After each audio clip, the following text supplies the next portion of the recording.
Vegan, is Monzo planning to offer PFM-like functionality? We already have in the iOS app. There's a budgeting tool already, and spending targets, and that is, I believe, coming to Android. It's on the roadmap. But like PFM's an interesting thing, personal finance management. So like helping you budget and save and predict your spending and everything else.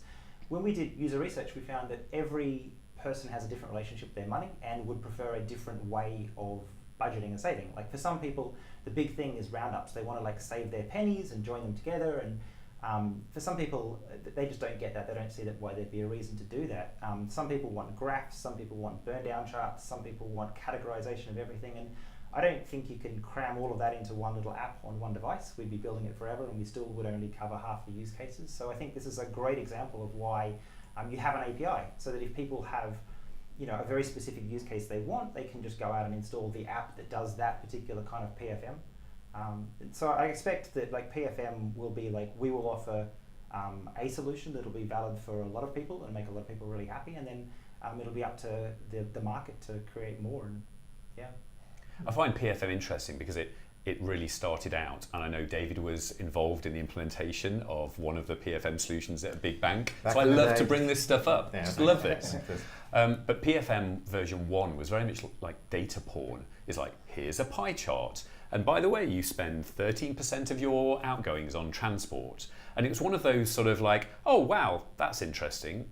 How do I use this? I don't know. And so, and I think the move from PFM as we've got data, we're just going to show you what this thing looks like, towards what are customers trying to achieve, what is the style they want to achieve that in, and then how do we help them, and then that's how we actually do, give the data. Is version 2 or 3 or whatever? It's just a really different way of approaching it. I think, like you say, it's a opportunity to change the dialogue with people, isn't it? And actually, if you're in a position where you're sharing and surfacing insights, then you're actually gaining permission to talk to people in a completely different way.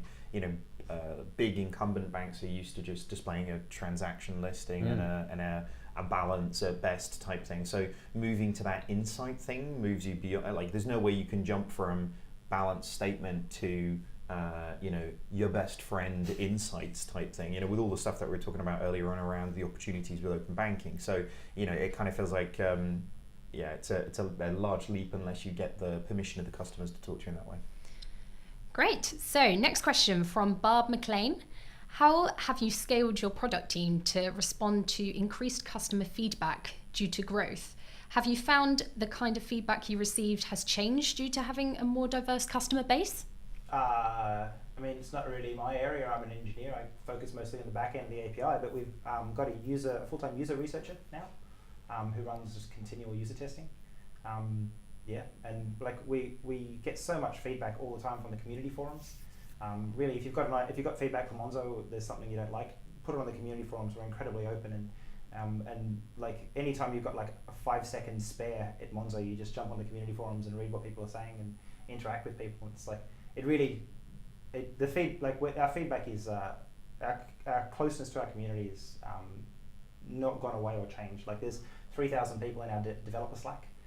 So when I talk about APIs or things that we're changing, there's like 3,000 people in Dev Slack to feedback and tell me how I'm wrong. So. Wow. And that's interesting. It's not only feedback on the product, but feedback on the process of developing new features, functionality, testing things. Yeah. Like the costs for Forex. And the question of which of these options do you like, and how does that suddenly got picked up by the national press, and suddenly it's a question of a very open discussion. So not just like, do you like it or not, but work with us is great. Yeah, but they get like those kinds of things get brought up at our team meetings all the time. Like specific posts will be referred to, and it's like, these customers can't do this one thing, so Monzo's not appropriate to them, and like why? And we'll talk about that. And we'll talk about where that is in our roadmap, and like it's constant, continuous. Got a couple of questions come through from Adam Williams for you. So the first one, what do the PSD2 security regulations actually require AISPs to do to demonstrate, love an acronym, they are handling data securely? Will Monzo be verifying that independent companies have actually performed a security assessment?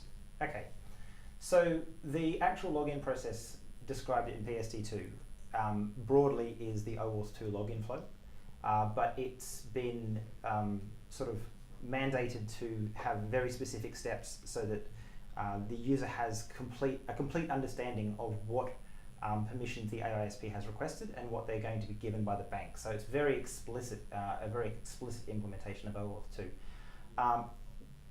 Under PSD2, it's not actually up to Monzo to verify individual AISPs. Like, they are regulated firms, authorized and regulated by the FCA. We're not actually allowed, under PSD2, banks aren't actually allowed to say no to an AISP. Like, the point of PSD2 is that customers have the right to share their data with third parties, and banks have to enable that. So when you become a customer of a third party, you become a customer of that third party, and the bank is just handing your data over at your request to that third party. You are a customer of that third party. So the FCA, like the process of registration for the AISP to the FCA is what ensures that it's a trusted ecosystem. But in the same way that a customer decides whether or not they trust a particular bank, they should decide whether or not they trust a particular AISP. And like, that's not, like, when we think about the best outcomes for customers, like our instinct is always to say that we will of course do everything we can to protect our customers and to preserve their trust. And PSD2 sets limits on what we're allowed to do. But that being said, if a customer, if we detect, say a third party has had a data breach and our customers' email addresses start to show up in email lists of data that's been breached, then we are allowed to revoke access to that third party and to inform the FCA about that. And this whole process is designed to protect customers. Like the AISP and PISP ecosystem that the FCA and the CMA are trying, so many acronyms, it's crazy, isn't it? That they're trying to foster is one where consumers are protected at all times, and they live inside a regulatory framework where everybody is regulated and it's all very safe. And I think that's going to be successful. Cool. And secondly, from Adam, are the open banking APIs just for card transactions, or do they also expose, e.g., bank transfer information? Would the recipient be visible for these transactions? Talk about specific. Wow. The open banking, the specifications are all on openbanking.org.uk. They're not too hard to read. Broadly, open banking splits into three parts. There's firms that are allowed to view your account, that are allowed to get access to information about your account. They're called AISPs. There's firms that are allowed to initiate payments. They're called PISPs. You might, in the future, you might go to pay for a flight, and whereas before you were offered the option to pay with a credit card, you might now be offered the option to pay with a credit card or open banking. And that's what the PISP permissions are for, so that firms can build that functionality. There's another form of authorization called CBPII, Card-Based Payment Initiator. Wow, well done. Yeah, which is, I don't know very much about, because Monzo aren't that. We're an ASPSP, so an application, I don't know, actually account service provider, so I have no idea actually. But it's all pretty complicated. But I guess this is a really specific question, and this is a very high level answer that I tend to give to banks, is that if an end customer can use your banking portal or app to get some particular data out, then roughly speaking, they should be able to do that through an API. Sure. So to this question, if I use my card and I go up to Pret across the road and buy a sandwich, it appears in my statement as a Pret thing. If I transfer money to you, and I can put the details in, then it will have some information about you. And roughly speaking, then that information is going to be available via API. Yeah, the open banking people say that, that's their go-to. It's basically, if you can do it online now, then you can do it online with an API if you have the correct permissions. That's the North Star of this whole process. Yeah. It's really interesting because it's Monzo being born into this era. How much, I guess, of what your work that you're doing is being almost fostered by this whole stuff. We're seeing the old organizations and trying to move to this. You guys are created in this stuff. That sounds like some sort of Dark Knight Batman thing, doesn't it? That was the born into darkness. And I'm not going to go there, but it's a really interesting. How much of this is just focusing your strategy into leveraging all of the opportunity, whereas actually I kind of feel like some of the other organizations are having to catch up. Yeah, I mean, the first email I ever got from Tom over 3 years ago now said, I'm starting a bank with an API and fine-grained permissions. Like, that was the original idea. You were just like, I'm in. Yeah, that's literally what I said, pretty much. It didn't take very long for me to be convinced that it was the best idea ever. The Monzo doesn't just have an API, it's not bolted on the side. Like, Monzo is an API, essentially. Like, our developer API has always just been a subset of the API that our first-party clients use. And behind that sort of API layer, like the back side of Monzo is all the back-end services are just APIs internally as well. Like all of Monzo is basically one giant API with just permissions about what is exposed to the outside world and permissions, and then fine-grained permissions about who can do what. So we're not like, we are an API company. Yeah. And I think there's a problem, or something we often see with some of the big banks is you can get stuck in the middle. You know, actually, because modern financial services organizations will need to have this amazing product-based API at the back. What it has to be is going to have to be super efficient, super effective, have very few people running it. It just has to be like that, no matter what type of business you are. And then layering on all of these services, either internally or externally. But I guess there's a danger to almost be caught in the middle, to do everything and to bolt a little API on the side, rather than be an amazing product hub and an amazing sort of service play at the same time.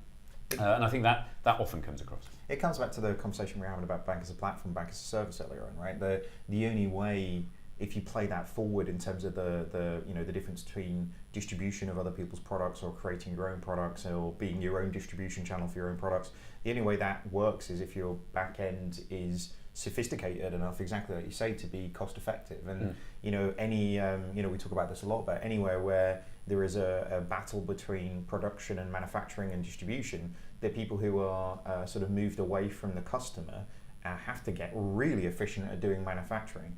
And the cost efficiencies in most core banking systems and architectures, and purely from a hundreds of thousands of staff perspective in big companies, makes it really difficult to get manufacturing down as a key. So I just generally think it feels like it's the like you say, there wasn't this like zombie apocalypse moment when the date hit last Saturday and like nobody was like, here's 1,000 things we've done. But it just feels like this is going to be this slow simmering of opportunity that's bubbling away now, which I kind of think it just turns up the heat on traditional banking of what good service looks like, which is amazing. Yeah, a few people have said open banking will be underwhelming until suddenly it isn't. Technology revolution, it happens, right? I think that's probably all of the questions that we've got time for today, though. So, Simon Vans-Colina, thank you very much for coming in. Thanks for having me. Where can people learn a little bit more about you? Simon VC on Twitter, or Fantastic. And me, Jason, and the other Simon will be back next week. So if you like this, head over to www.fintechinsidernews.com. You can sign up and ask us any questions that you want to. If you don't want to ask them over that, feel free to drop me an email on david@11fs.com, and you can ask anything anonymous as well. So subscribe to YouTube, subscribe to FinTech Insider News, and we'll catch you next week. Thanks very much.